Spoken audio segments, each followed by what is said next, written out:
Most people fear the police or the IRS, but in this neighborhood we fear the ICU truck.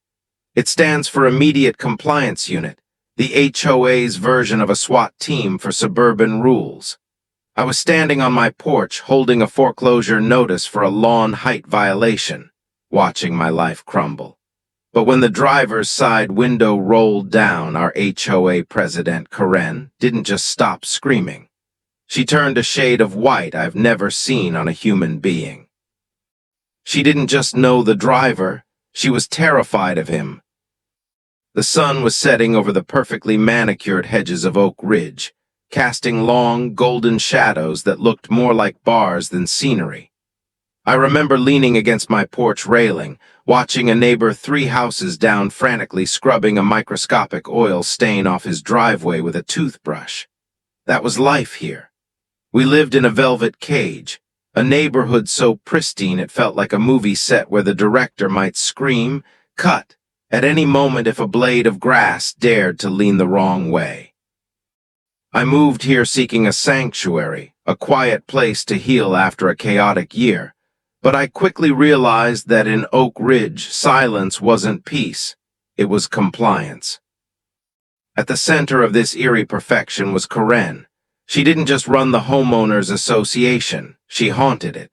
To the outside world, she was a dedicated community leader with a sensible bob and a collection of floral blazers. To us, she was a spectral presence that appeared the second you did something unauthorized. If you stayed in your car too long after parking, her curtains would twitch. If you brought home a grocery bag that wasn't double-layered, she'd magically appear at your mailbox to remind you about the neighborhood's visual waste policy.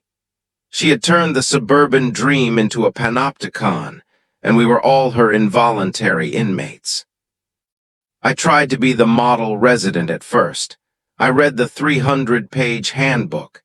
I painted my shutters colonial sand, which was the only approved shade of beige among 14 nearly identical options. I even attended the monthly meetings, which were held in Karen's basement, a room that smelled of lavender air freshener and suppressed resentment. During those meetings, she would sit at the head of a mahogany table, tapping a silver pen against her clipboard, reciting violations like she was reading death warrants. "Mr. Henderson, your trash bins were visible for 12 minutes past the collection window. That is a stage 1 warning. Mrs. Gable, your lawn ornaments are 3 inches too tall. Remove them or face the assessment." It was a Tuesday when I finally broke the unspoken code. I had spent the afternoon planting a single modest rose bush in a small patch of dirt near my front steps. It was a peace rose, creamy yellow with edges dipped in pink. My mother had grown them, and in the sterile beige desert of Oak Ridge, I needed to see something that felt alive. I knew the rules said all flora must be pre-approved, but I figured a single flower wouldn't trigger an international incident. I was wrong. I hadn't even finished tamping down the soil when I felt that prickly sensation on the back of my neck, the feeling of being watched by something cold. I turned around to find Karen standing at the edge of my driveway. She wasn't yelling, she wasn't even frowning, she was just looking. She held a digital caliper in one hand and her signature clipboard in the other. She walked toward the rose bush with a slow, deliberate gait that reminded me of a predator sizing up a meal. Without saying hello, she knelt down and measured the diameter of the bloom. Then she checked the color against a laminated swatch she kept in her pocket. "This is not colonial sand, David," she whispered, her voice like the rustle of dry leaves. "This is a direct violation of the Aesthetic Harmony Act. It's a blemish on the collective vision." I tried to laugh it off. I told her it was just a flower, a tribute to my late mother. I told her it added character to the street. But Karen didn't value character, she valued control. She looked up at me, and for a split second the mask of the concerned neighbor slipped. I saw a flash of something sharp and ancient in her eyes, a genuine hunger for the power she held over these 4 square blocks of suburbia. Character is a chaos, David, she said, standing up and brushing a speck of dirt off her pristine slacks. And chaos is expensive. You have 24 hours to remove this. Growth. If you don't, I will be forced to escalate this to the ICU. And trust me, nobody wants the ICU truck on their lawn. I watched her walk away, her heels clicking rhythmically against the pavement. At the time, I thought the ICU was just a scare tactic, a bit of HOA jargon designed to keep the elderly residents in line. I didn't know about the black truck. I didn't know about the heavy-duty chains or the legal loopholes that allowed her to bypass local police. I went back inside and locked my door, feeling a cold dread settle in my stomach. I looked out my window at the rose bush, its yellow petals glowing in the fading light, and I made a choice. I wasn't going to dig it up. I was going to fight. That was the night the letters started arriving, not in the mail, but slid under my door every hour on the hour. Each one was more aggressive than the last, moving from requests to demands to final notices of seizure. By midnight, the streetlights outside my house flickered and went dark, leaving my property in total shadow. I sat in my darkened living room watching the street. The neighborhood was silent, but it wasn't empty. I could see the silhouettes of other neighbors watching from their windows, waiting to see who would break first. The velvet cage was closing in, and the ICU truck was already on its way. The next morning, the rose bush was still there, but the world around it had changed. I woke up to a silence so thick it felt heavy. When I tried to turn on the kitchen faucet to make coffee, nothing happened. Not a hiss, not a drip. I checked the neighbors' outdoor sprinklers. They were dancing merrily, soaking the approved Kentucky bluegrass. My house had been surgically disconnected. I walked to my front door and found a bright neon orange sticker plastered directly over the peephole. It read, "Service suspended. Arrears in excess of $5,000. $5,000 for a rose bush. I felt a surge of adrenaline that tasted like copper. I grabbed the sticker, ripped it off, and marched toward Corinne's house at the end of the cul-de-sac. Her home was the architectural equivalent of a frown, sharp angles, gray stone, and windows that looked like squinting eyes. I didn't knock, I pounded. The door opened just an inch. Corinne was wearing a silk robe the color of a bruise. She didn't look surprised to see me. In fact, she looked bored. "David," she sighed, checking a silver watch on her wrist. "You're late. The grace period for the floral extraction ended at 6:00 a.m. We are now in the enforcement phase." "Corinne, you cut off my water," I stammered, my voice cracking with a mix of rage and disbelief. "And $5,000? I bought that plant for $12 at a nursery. This is illegal. You can't just invent fines because you don't like a color." She finally opened the door all the way, leaning against the frame with a terrifyingly calm smile. "I don't invent anything, David. I execute the will of the board. Section 14, Paragraph C of the bylaws states that unauthorized biological additions are subject to a daily nuisance fee, plus the cost of potential property value restoration for the entire street. We've calculated the psychological impact of your noncompliance on the neighbors. They are suffering, David. Their investments are at risk because of your sentimentality." I looked past her into her foyer. It was filled with monitors showing live feeds from the neighborhood security cameras. She wasn't just the president, she was a self-appointed warden. "I'm calling the police," I said, reaching for my phone. "Go ahead," she gestured toward the street. "But the police don't handle civil contract disputes. They'll tell you exactly what I'm telling you. You signed the papers when you bought the house. You gave us the power of attorney over the exterior of your life, and since you've proven to be a hostile resident, I've authorized a phantom violation sweep." I didn't know what a phantom violation was until I got back to my house. While I had been arguing with Corinne, A crew of 3 men in unmarked gray jumpsuits was already on my property. They weren't touching the rose bush. Instead, they were using high-powered flashlights to inspect the underside of my porch and the mortar between my bricks. One of them was holding a magnifying glass to my mailbox. "What are you doing?" I yelled, running toward them. The lead worker, a man with a face as blank as a tombstone, didn't look up. "Structural integrity audit, sir. Rule 82. Any home suspected of aesthetic rot must undergo a full forensic inspection at the owner's expense. So far, we've found 3 hairline cracks in your foundation and a loose screw on your gutter. That's another $1,200 in inspection fees." I stood there paralyzed as they moved with mechanical precision. They weren't looking for actual problems, they were looking for excuses. This was the phantom part. They could find a violation in a shadow or a speck of dust. It was a psychological war of attrition.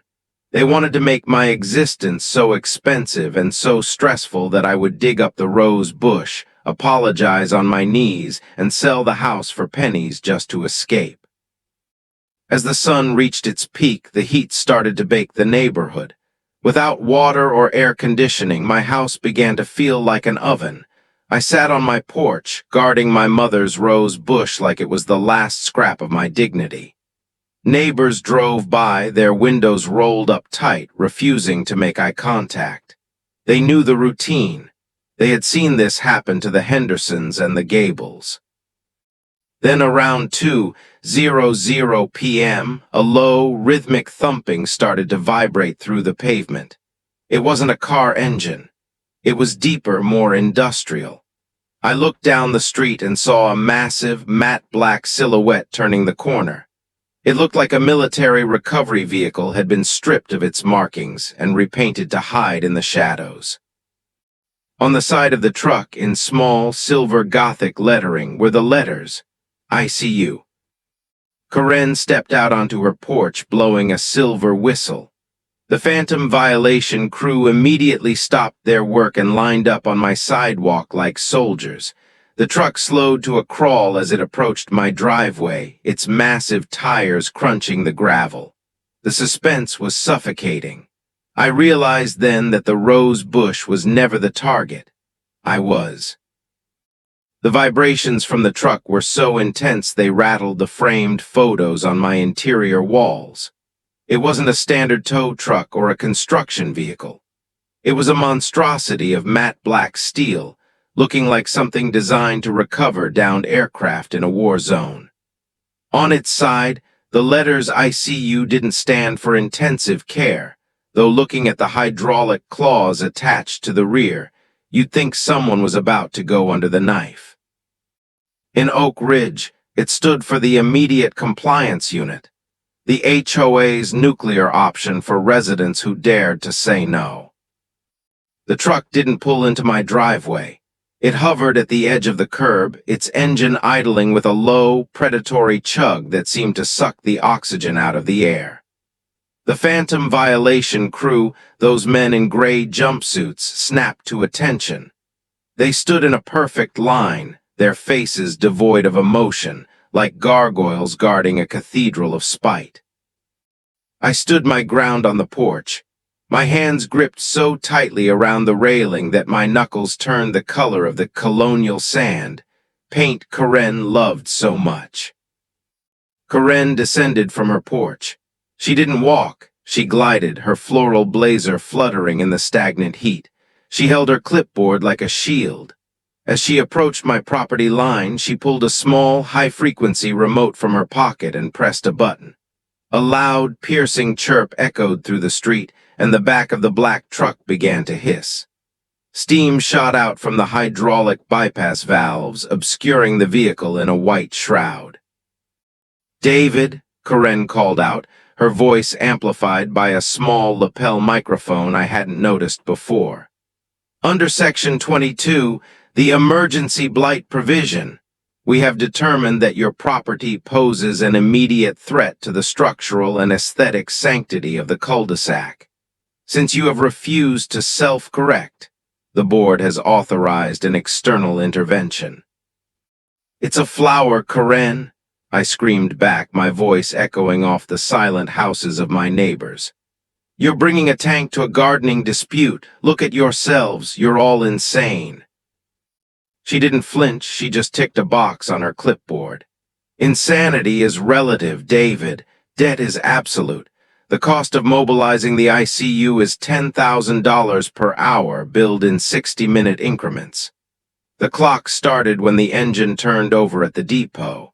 You are currently $16,000 in the hole. Would you like to keep yelling, or would you like to sign the surrender of title? The neighbor's curtains flickered. I saw Mr. Henderson's pale face pressed against his glass, his eyes wide with a mix of pity and relief that it wasn't him. They were all watching the execution. The ICU truck's hydraulic arms began to extend, the cold steel gleaming. They weren't aiming for the rose bush anymore. The primary claw was hovering directly over my front porch, specifically targeting the non-compliant support beams the audit crew had flagged only minutes ago. If those claws touch my house, I'm calling the federal authorities, I warned, though my heart was hammering against my ribs like a trapped bird. This is private property. You have no right to dismantle a dwelling over a civil fine. Karen smiled, and it was the most chilling thing I had ever seen. It was the smile of someone who had spent years memorizing the fine print specifically so she could use it as a weapon. Read the deed, David. You didn't buy a house. You bought a membership that includes a residential structure. We own the dirt. We own the air. And as of 3 minutes ago, per the emergency Lee and I just filed digitally with the county, we own the front 4 feet of your foundation. The truck's driver stayed inside the cab, the windows tinted so darkly they looked like obsidian. I couldn't see a face, just the silhouette of a massive frame. The engine roared, a sudden, violent burst of power that sent a cloud of black soot over my yellow rose bush, coating the delicate petals in a layer of grime. The hydraulic arm jerked forward, the metal teeth of the claw inches from my face. I didn't move, I couldn't. I was paralyzed by the sheer absurdity of it all. My life savings, my peace of mind, and my mother's memory were all being crushed by a bureaucratic machine that had grown too large to stop. Karen raised her hand, her finger hovering over the execute command on her remote. The air felt electric, the tension so high that the birds had stopped singing. "Last chance, David," she whispered, the microphone picking up the jagged edge of her breathing. "Dig it up, or we dig you out." I looked at the rose bush, now gray with soot, and then at the monster of a truck. The driver's side door handle clicked. The sound was as loud as a gunshot in the silent street. The click of the truck door echoed through the cul-de-sac like a hammer hitting an anvil. For a moment, even the heavy thrum of the engine seemed to dip in volume, as if the machine itself was holding its breath. Karen froze, her hand still raised in that ridiculous dictatorial gesture. She wasn't expecting the driver to move. According to her protocol, the driver was supposed to stay behind the tinted glass, a nameless extension of the HOA's iron will. But the door swung open with a heavy, metallic groan, and the air pressure in the street seemed to shift. A pair of heavy tactical boots hit the pavement first. Then a man stepped out. He was massive, his shoulders nearly as wide as the door frame, clad in a charcoal gray tactical vest over a black long-sleeved shirt. He didn't look like a contractor. He didn't look like the city workers who usually came to trim the trees or fix the pipes. He looked like someone who had spent the last decade in places where rules were enforced with lead, not clipboards. He didn't look at me. He didn't look at the rose bush. He walked slowly toward the front of the truck, his movements fluid and dangerously efficient. As he moved, the neighbors who had been peeking through their blinds suddenly pulled back, sensing a shift in the atmosphere that was no longer about property values. This was something raw, something real. "Driver," Corinne's voice shrilled, breaking the silence. She sounded less like a general and more like a panicked schoolteacher. "What are you doing? I haven't given the verbal authorization for the primary extraction. You are to remain in the cab until the execute command is logged on the digital ledger." The man stopped. He was standing directly between Corinne and my porch. He slowly turned his head toward her. From my vantage point, I could see his profile. A sharp, jagged scar sliced through his left eyebrow, and his jaw was set like granite. He didn't speak. He just watched her. Corinne puffed out her chest, trying to regain her footing. She marched toward him, her heels clicking aggressively. "I am the president of this association, and you are a third-party vendor. I am paying for this equipment by the hour with community funds. You will return to your seat, or I will file a formal complaint with the agency that will see your license revoked by sunset." She reached out as if to shove her clipboard into his chest to show him a specific line in the contract. But as she got within 3 feet of him, she stopped. Her arm stayed frozen in midair. The man hadn't moved a muscle, but the look in his eyes seemed to hit her like a physical wall. "The contract is void," the man said. His voice was a low, gravelly rumble that I could feel in the soles of my feet. It wasn't the voice of a man following orders. "Void," Corinne stammered, her face turning a blotchy, uneven red. "That's impossible. I drafted the addendum myself. The ICU clause is airtight. It's a legally binding, immediate remediation order. You have the truck, you have the claw, now do your job and remove this filth." She pointed a trembling finger at me, her mask finally disintegrating into pure, unadulterated venom. The man looked at me then. Our eyes met for a fraction of a second, and in that moment I saw something I didn't expect: recognition. Not the kind of recognition where you know someone's name, but the kind where you recognize a fellow survivor. He looked back at Corinne, and a small, cold smile tugged at the corner of his mouth. "You called for an ICU backup truck, Margaret," he said. The street went deathly quiet. Nobody called her Margaret. Even her husband, a timid man who disappeared into the background of her life, called her Corinne. It was her middle name, the one she adopted because it sounded more authoritative for her suburban empire. When he said it, it sounded like a curse word.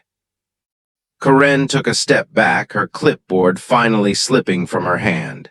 It hit a puddle of oily soot from the truck, the compliance forms soaking up the filth. "How do you? Who gave you the right to address me by that name?" The man reached into the pocket of his tactical vest and pulled out a badge. It wasn't a private security badge. It had the seal of the state's attorney general, but underneath, there was a secondary insignia that I didn't recognize: a gold scales of justice wrapped in barbed wire. "I didn't come here to pull a porch, Margaret," he said, stepping closer until he was towering over her. "I came because you filed a request for heavy machinery across state lines using a federal loophole, and in doing so, you finally gave us the jurisdiction we've been waiting for." I stood on my porch, my heart nearly stopping. The hunter had just become the hunted, and the backup truck wasn't there to finish me off. It was there to serve a different kind of notice. The silence that followed was heavy, broken only by the rhythmic mechanical hiss of the truck's cooling system. Corinne, or Margaret as she was now being called, looked like a statue carved from ice. Her mouth was slightly open, but no sound came out. The blotchy red in her cheeks had drained away, leaving her skin a sickly, translucent gray. The neighbors, who had been hiding behind their curtains, were now stepping out onto their porches, sensing that the reign of the floral blazer was ending in real time. The man with the scar didn't let up. He took another step forward, forcing Corinne to retreat until her heels hit the edge of the gutter. He was a mountain of a man, and his presence seemed to dwarf the entire cul-de-sac. You always did like the fine print, didn't you, Margaret? He asked, his voice low and dangerous. You spent 20 years using the law like a scalpel to bleed people dry. You thought if you kept the grass at 3 inches and the curtains in colonial sand, no one would look at the bank accounts. No one would notice the hundreds of thousands of dollars in maintenance fees disappearing into a shell company in the Caymans. Karen finally found her voice, though it was thin and reedy. That is a lie. Everything is audited. The board reviews the books every quarter. You have no right to come here and harass a law-abiding citizen. This is a private community. It was a private community, the man corrected her, until you used a federal infrastructure loophole to lease this ICU vehicle. See, this truck isn't a private contractor's toy. It's state-seized equipment, and the second you signed that requisition form, you opened your private books to a state-level investigation. You invited me here, Margaret. You practically sent a limousine to my office. I watched from my porch, my anger slowly turning into a strange, cold fascination. I looked at the truck again. It wasn't just a machine of destruction, it was a mobile evidence locker. I noticed now that the tinted windows in the back were actually housing banks of servers and filing cabinets. This wasn't a backup truck for the HOA, it was a Trojan horse for the racketeering division. Karen shook her head, her eyes darting around the street, looking for an escape or an ally. She looked at Mr. Henderson, who was standing on his lawn with his arms crossed. Ted, tell him about the books. You're the treasurer. Mr. Henderson didn't move. He just looked at the ground. I never saw the actual bank statements, Karen, he muttered, his voice barely audible. You only ever showed me the spreadsheets you printed. You told me the originals were sensitive information. A small, hysterical laugh escaped Karen's throat. You're all turncoats. I built this neighborhood. I protected your property values. Without me, this place would be a slum of yellow roses and unpainted fences. She pointed a trembling finger at me, but the man with the scar stepped into her line of sight, blocking her view of me entirely. The only thing you protected was your ego, Mother, the man said. The world seemed to stop spinning. I felt a chill run down my spine that had nothing to do with the lack of air conditioning in my house.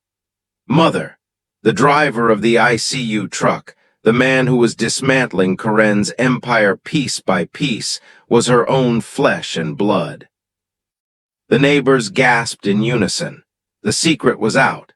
Everyone knew Karen had a son who had gone away years ago, but the story she told was that he was a high-flying executive in Europe who was too busy to visit. She had painted a picture of a perfect, successful family to match her perfect, successful neighborhood. The reality stood before us in tactical gear and a jagged scar. Karen looked like she was about to collapse. Marcus, she whispered, the name sounding like a plea. You can't do this. We're family. Everything I did to build a legacy, to make sure you had something to come back to. Marcus didn't flinch. He didn't show a spark of warmth or nostalgia. He just looked at the badge in his hand and then back at her. I did come back, Margaret, but I'm not here for the legacy. I'm here for the warrants. He turned away from her and looked up at me on the porch. For the first time, the hardness in his face softened just a fraction. Keep the rose bush, David, he said. The water will be back on in 10 minutes. My team is at the main valve now. But as he turned back to Karen, the look of a hunter returned. Now, Margaret, why don't we go inside and talk about where you hid the rest of the amenity fund? The revelation hung in the humid air like a thick fog. Marcus. The name rippled through the gathered crowd of neighbors, sparking a fire of whispered rumors. I remembered the stories now, the hushed conversations at the community mailboxes about the prodigal son who had supposedly vanished into the world of international finance. Karen had spent a decade crafting a narrative of a son who was too successful for a small-town life. But the man standing in front of her was no suit-and-tie executive. He was a weapon that had finally pointed itself back at its creator. Marcus didn't wait for her to recover. He signaled to the men in the gray jumpsuits, who I now realized were state investigators in disguise, and they began to set up portable floodlights around Karen's property. The audit had officially moved across the street. "You told everyone I was in London, Mother," Marcus said, his voice cutting through the evening gloom. "You told them I was managing hedge funds, but we both know why I really left. I left because I found the first ledger. I was 18, and I found the folder you kept under the floorboards in the guest room. The one where you tracked the fines you extorted from the elderly residents who couldn't fight back." Karen's hands were shaking so violently she had to tuck them into the pockets of her blazer. "I was protecting the community, Marcus. I was ensuring that this neighborhood remained a place of value. If I hadn't taken control, the property taxes would have plummeted. I saved this place." "You didn't save it," Marcus countered, stepping into the pool of light from the truck's headlamps. "You mined it. You treated your neighbors like a private resource. When I confronted you 10 years ago, you didn't apologize. You called the police on your own son and claimed I was unstable just to protect your seat on this board. You used your influence to run me out of town, thinking I'd never have the weight to push back." He turned to the crowd, raising his voice so every person on their porch could hear. "My mother has spent the last decade running a sophisticated kickback scheme. She hired preferred contractors who were actually shell companies owned by her brother. She inflated the cost of every repair, every snow removal, and every compliance sweep. The money didn't go to the park or the pool. It went into a private account she used to fund a life you weren't allowed to see." I looked at Karen. She looked smaller now, the floral blazer suddenly looking like a costume that no longer fit. The neighbors weren't just watching a drama anymore. They were watching the person who had stolen their peace and their money be stripped of her armor. Mrs. Gable, the woman from the next street over who had been fined into near poverty for her unapproved garden gnomes, stepped off her porch. Then Mr. Henderson. One by one, they began to walk toward the center of the street. "Is it true, Karen?" Mr. Henderson asked, his voice trembling with a decade of suppressed resentment. "The new roof on the clubhouse that cost us $50,000, was that your brother's company?" Karen didn't answer. She was looking at Marcus with a mixture of hatred and profound shock. "You're a traitor," she hissed. "I gave you everything." "You gave me a front row seat to a crime," Marcus replied. "And you gave me a reason to join the division. I've spent 5 years building this file. I waited for you to get greedy enough to use the ICU clause. I knew you couldn't resist the chance to use heavy machinery to bully someone.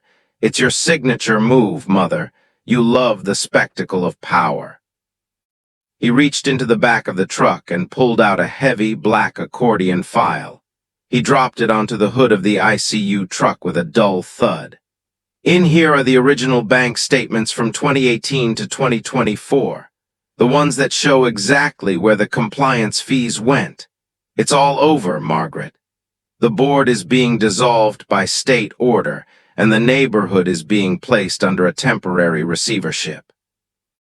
As the investigators began to lead Karen toward the back of the truck for questioning, Marcus turned back to me. He looked at my house, then at the soot-covered rose bush. "She's going to try to fight this," he warned me. "But the paper trail is a mile long. You were the last person she tried to break, David. You were the one who finally made her loud enough for us to track." I felt a strange sense of relief, but the suspense hadn't fully lifted. As Karen was being escorted away, she stopped next to the rose bush. She looked at the yellow petals, now gray and dying, and let out a chilling, quiet laugh. "You think you've won?" she whispered, looking back at the neighbors. You have no idea who actually owns the land under your feet. The ICU truck was just the beginning. There's a second contract, Marcus, one you didn't find.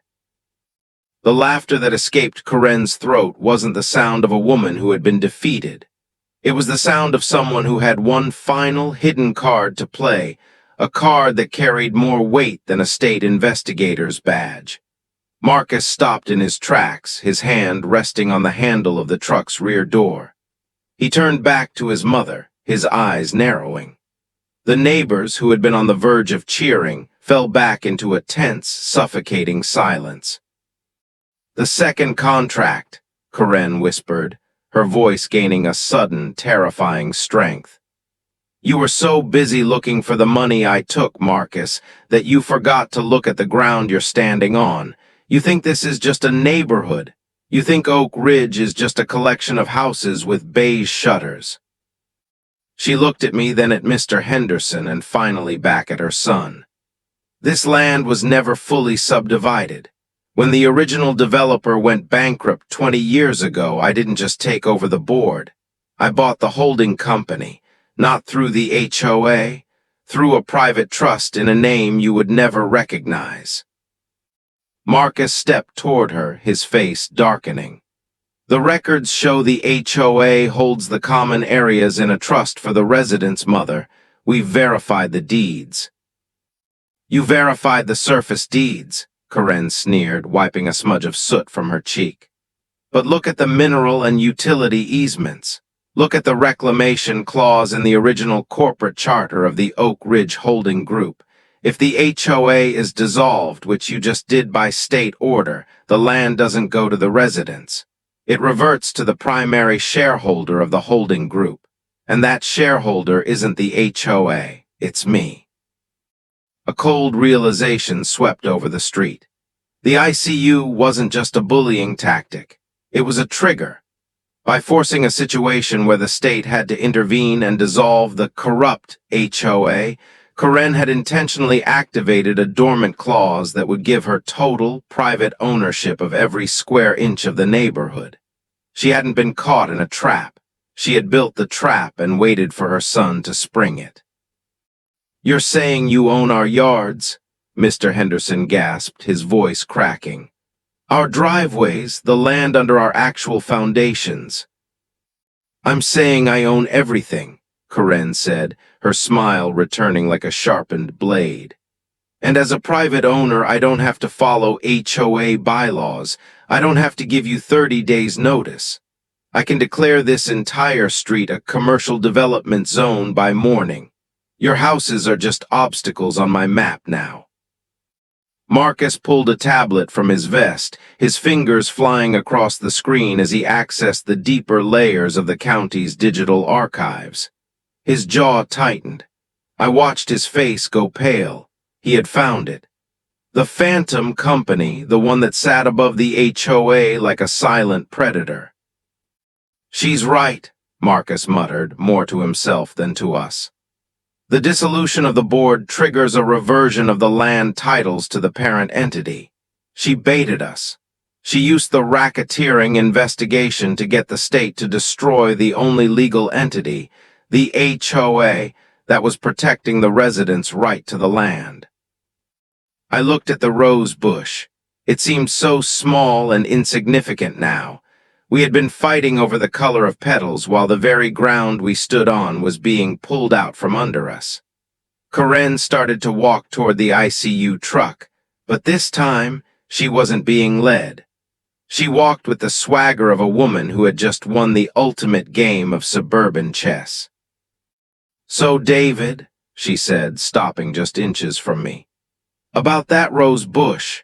Since I am now the private owner of this lot, I'm afraid your lease on this space is terminated, effective immediately. You have until midnight to vacate the structure before the ICU truck, which, by the way, I still have a private lease on, begins the commercial clearing." The neighbors looked at me, then at Marcus. We were all standing in a nightmare. The backup truck was still idling, its lights flashing amber, but it was no longer a tool of justice. It was an engine of eviction. Marcus looked at his mother, then at the badge in his hand. He looked like he was weighing the law against something much older and deeper. "There's one thing you missed, Margaret," Marcus said, his voice dropping to a whisper that made the hair on my arms stand up.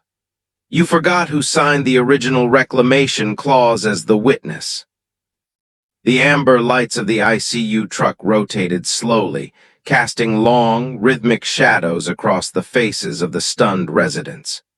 Karen stood tall, her eyes glittering with the cold triumph of a queen who had just reclaimed her throne. She believed she had outsmarted the state, the neighborhood, and even her own blood. But Marcus didn't look like a man who had lost. He looked like a man who had been waiting 20 years to finish a sentence. "The witness, Margaret," Marcus repeated, stepping closer until he was standing in the center of the street, the very ground she claimed to own. "In 2006, when you moved the assets of the Oak Ridge Holding Group into that private trust, you needed a secondary signature.